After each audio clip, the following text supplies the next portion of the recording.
So আপনি যদি চান এই রিমোটটা আপনি সেট দিতে, তাহলে অবশ্যই আপনাকে টিভি অন করতে হবে। তো আপনি দেখতে পাচ্ছেন এটা কাজ করবে না, এটা কাজ করবে না।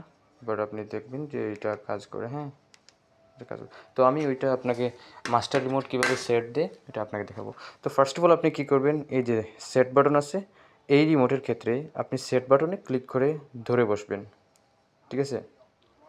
তারপর এই যে অটোমেটিকলি চ্যানেলগুলো মানে তার প্রসেসিংটা চলবে যতক্ষণ না পর্যন্ত আপনার টিভির স্ক্রিনে বা ডিসপ্লেতে ভলিউম বাটন আসছে না, ততক্ষণ আপনি এটা ছাড়বেন না, ওটা ধরে রাখবেন।